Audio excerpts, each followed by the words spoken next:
ఎవరిచ్చినవి లేవి చాక్. Hello everyone, welcome back to our channel. నాకైతే ఇంకా గొంతు సరిపోలేదు, కొంచెం అలానే ఉంది. సో ఇప్పుడే టెంపుల్కి అయితే వెళ్ళి వచ్చాను, సాటర్డే కదా. సో షణ్మాత్మ టెంపుల్కి అయితే వెళ్ళి వచ్చాను. కొంచెం అలా టెంపుల్కి వెళ్ళి వస్తే ఇలా బాగాలేనప్పుడు నాకు కొంచెం అలా బూస్టప్ లాగా, ఏదో కొంచెం పాజిటివిటీ లాగా అనిపిస్తుంది. సో అందుకని సాటర్డే అనేసి ఇంకా షణ్మాత్మ టెంపుల్కి అయితే ఇప్పుడు వెళ్ళి వచ్చాను. మార్నింగ్ లేచిన తర్వాత కొంచెం కషాయం అయితే తీసుకుందామని ఇలా పచ్చిశుంఠిని చిన్న పీసెస్గా కట్ చేసుకున్నా. దంచి కూడా వేసుకోవచ్చు. కొంచెం పసుపు, అలాగే ఒక బెల్లం ముక్క వేసేసి ఒక 2 గ్లాసెస్ వాటర్ అయితే యాడ్ చేసేసి మంచిగా మరిగించాలి. 2 గ్లాసెస్ కాస్త 1 గ్లాస్ అయ్యేంత వరకు మరిగించి ఇలా గ్లాస్లో వేసుకొని తీసుకుంటే కొంచెం బెటర్గా ఉంటుంది. సో కోల్డ్ కాఫ్, తల భారంగా ఉన్నప్పుడు, సో కోల్డ్ కాఫ్ ఉన్నప్పుడు నార్మలీ హెడ్ మార్నింగ్ లేచిన వెంటనే కొంచెం తల భారంగా ఉంటుంది కదా. సో ఇలా కొంచెం కషాయం చేసుకొని సిప్ బై సిప్ కొంచెం వేడిగానే తీసుకుంటూ ఉంటే రిలీఫ్గా అనిపిస్తుంది. గొంతులో కూడా మనకి కొంచెం కిచ్ అనేది ఉంటుంది కదా. సో అది కూడా కొంచెం తగ్గుతుంది అన్నమాట. ఇది వచ్చేసి బ్రేక్ఫాస్ట్కి బిసిబెళేబాత్ రెసిపీ. ముందుగా ఒక చిన్న కప్ నిండా కందిపప్పు, కొన్ని అలసందలు, కొన్ని కిడ్నీ బీన్స్ ఉంటే తీసుకోవచ్చు, లేదంటే స్కిప్ చేసేయచ్చు. అలసందలు అయితే వెనక రోజు నానబెట్టుకోవాలి, లేదంటే ఒక 8 hours, I think 6 to 8 hours అయినా నానాలనుకుంటా. సో అలా కందిపప్పుని అలాగే అలసందల్ని ఉడికించుకోవాలి. ఒక 4-5 విజిల్స్ వస్తే మంచిగా ఉడికిపోతాయి.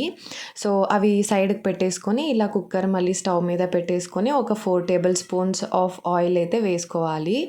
సో ఆయిల్ కొంచెం వేడెక్కిన తర్వాత మనకి పోపు ఉంటుంది కదా, సో పోపు దినుసులు, అలాగే కొంచెం కరివేపాకు, ఒక 4 ఎండుమిర్చి వేసేసుకొని పోపు పెట్టేసుకోవాలి ఫస్ట్. సో ఇలా పోపు పెట్టుకున్న తర్వాత మినిమం ఒక 6 to 8 అవర్స్ నానబెట్టుకున్న ఎండు బఠానీస్ కూడా వేసేసుకోవాలన్నమాట. అలా అయితే కొంచెం ఉడుకుతాయి తొందరగా నానబెట్టుకున్నవి. సో ఇలా పోపులో వేసేసుకోవాలి. సో ఇది కొంచెం ఫ్రై అయిన తర్వాత వెజిటేబుల్స్ అనేది మన చాయిస్. ఇక్కడ నేనైతే క్యారెట్స్, క్యాప్సికము, ఆనియన్స్, అలాగే కొంచెం పొటాటో కూడా చిన్నగా కట్ చేసుకొని వేసేసుకున్నాం అన్నమాట. సో ఇవి కొంచెం ఫ్రై అయ్యేంత వరకు అలా కొంచెం ఫ్రై చేసుకోవాలి. ఇక్కడైతే నేను ఒక 2 టేబుల్ స్పూన్ ఆఫ్ సాల్ట్ అయితే వేస్తున్నాను. సో కొంచెం ఆనియన్స్ లైట్ గోల్డెన్ కలర్ అయ్యేంత వరకు మంచిగా ఫ్రై చేసుకోవాలి. సో ఇక్కడ ఒక 1 టేబుల్ స్పూన్ కారం పొడి, ఎందుకంటే మనకి బిసిబెళేబాత్ పౌడర్ కూడా ఉంటుంది కదా, దాంట్లో కూడా కారం ఉంటుందని కొంచెం కారం తక్కువగా వేస్తున్నాము. సో ఇదైతే ఒక 2 tablespoon of MTR bisibelebath powder. పచ్చిమిర్చి అయితే వేసుకోలేదు, ఎండుమిర్చి ఇంకా కారం పొడి వేసాం కదా, సో సరిపోతుంది. సో పచ్చిమిర్చి అవసరం లేదు. సో ఇవి కొంచెం వెజిటేబుల్స్ అన్నీ కొంచెం ఆఫ్ బాయిల్ అయిన తర్వాత ఇంకా టొమాటోని కూడా యాడ్ చేసేసుకోవచ్చు. సో యాడ్ చేసుకొని మంచిగా మిక్స్ చేసుకోవాలి. కొంచెం సో ఇవి వచ్చేసి మనము ముందుగానే ఉడికించి పెట్టుకున్నాం కదా. సో కందిపప్పు, అలసందలు, అలాగే kidney beans. So kidney beans ఉంటే యాడ్ చేసుకోవచ్చు, లేదంటే స్కిప్ చేసేయచ్చు. సో ఇక్కడ నేను 1 గ్లాస్ రైస్ అయితే తీసుకుంటున్నాను. సో ఇదే హెవీ అయిపోతుంది మాకు. ఒక గ్లాస్ మంచిగా కడిగి పెట్టుకున్న ఒక 1 గ్లాస్ లేదా ఒక పావు తీసుకున్నా సరిపోతుంది. సో వాటిని కూడా మంచిగా వేసేసుకొని మిక్స్ చేసుకోవాలి. సో ఇది కూడా మనము మంచినీళ్ళలో ఉడికించుకున్నాం కదా, సో అక్కడ కూడా 1 గ్లాస్ వాటర్ అయితే పోయింది. సో ఇక్కడ వచ్చేసి ఇంకా 4 గ్లాసెస్ ఆఫ్ వాటర్ అన్నమాట. సో వెజిటేబుల్స్ కూడా మంచిగా బాయిల్ అవ్వాలి కదా. ఇంకా మనకి ఇది వచ్చేసి రైస్ కన్సిస్టెన్సీ అనేది మనకి లిక్విడ్గా ఉండాలి కదా, అందుకని ఒక 4 glasses of water, 1 glasses of రైస్కి 4 గ్లాసెస్ ఆఫ్ వాటర్ అయితే వేసుకున్నాము, ఎందుకంటే వెజిటేబుల్స్ చాలా ఉన్నాయి కదా. సో ఇలా కుక్కర్ పెట్టేసి ఇంకా 3 విజిల్స్ వచ్చేంత వరకు కూగించుకోవాలన్నమాట.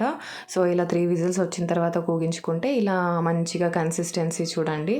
సో మెత్తగా బాగుంది కదా. సో వేరే రైస్ ఐటమ్స్కి అంటే అలా కాకుండా ఇది కొంచెం లిక్విడ్గా ఉంటే బాగుంటుంది. సో ఇలా బూందీలతో యాడ్ చేసుకుంటే చాలా బాగుంటుంది టేస్ట్ బిసిబెళేబాత్ అనేది. ఇంకా అమ్మ కమలాకర్ అయితే తినేస్తున్నారు. ఇంకా మన చీకు గారు చూడండి, స్కూల్కి రెడీ అవ్వరా అంటే బొట్టు తీసుకొని ఇంకా తను ఒకటేనా పెట్టుకునేది, నేను పెట్టుకుంటాను అన్నట్టు పెట్టుకొని ఆడుకుంటున్నాడు. ఇక మా ఆయన అయితే కొంచెం వర్క్ ఉందని తొందరగానే వెళ్ళిపోయారు. ఇంకా అందుకని ఇంకా పిల్లల్ని రెడీ చేసుకొని ఇంకా స్కూల్ దగ్గరికైతే వదిలేసి వచ్చేసాను.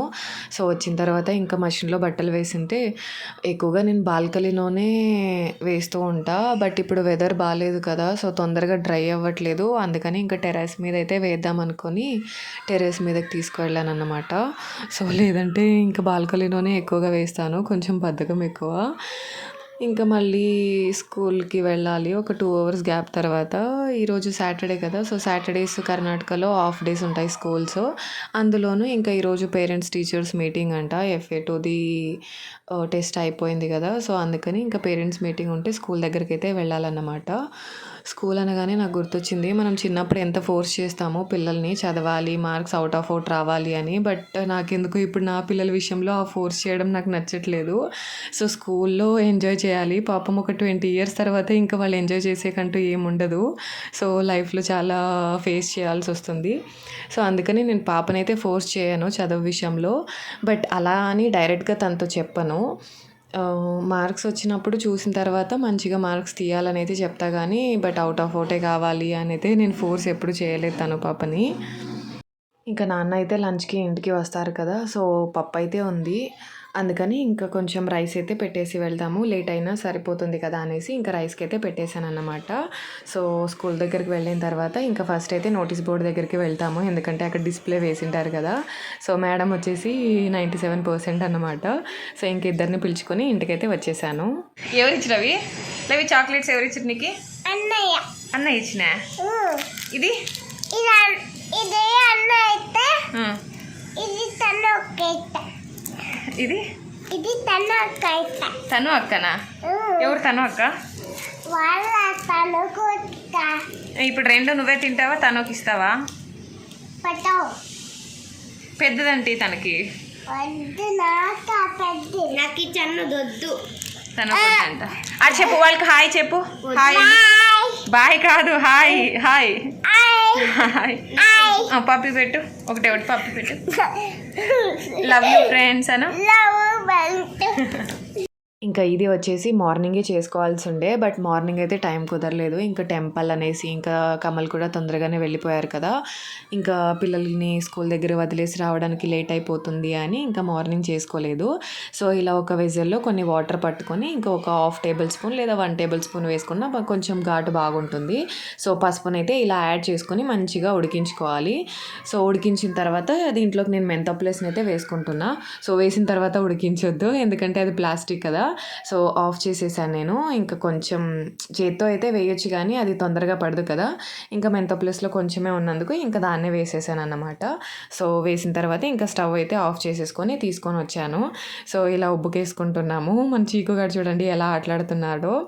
సో పిల్లలకి కూడా బాగాలేదు కదా! వాళ్ళు కూడా రిలీఫ్గా ఉంటుందని ఇంకా ఇది అలవాటు అవుతుంది అని అయితే ఇలా నేను వాళ్ళతో పాటు చేస్తున్నాను.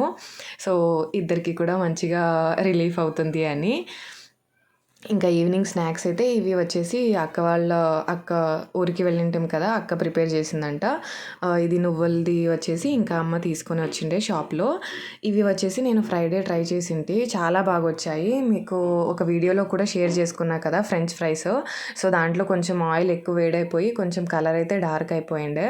బట్ నేను మళ్ళీ నిన్న చేశాను. చాలా బాగా వచ్చాయి. సో అందుకే ఒకసారి చూపించాలనిపించింది. ఈవినింగ్ స్నాక్స్‌కి అయితే ఇంకేం చేసుకోలేదు. అంటే హెల్త్ కూడా బాలేదు కదా ఇద్దరికి. ఇంకా స్నాక్స్ అయితే అవే తీసేసుకొని ఇంకా సైలెంట్ అయిపోయాము. ఇంకా పిల్లలు కూడా ఏం పెద్దగా అడగలేదు.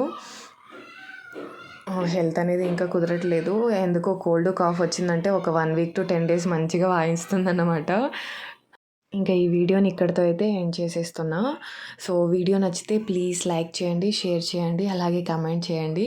కొత్త వాళ్ళు ఎవరైనా వీడియో చూస్తున్నట్లయితే వీడియో నచ్చితే సబ్స్క్రైబ్ చేసేసుకోండి. Thank you for watching.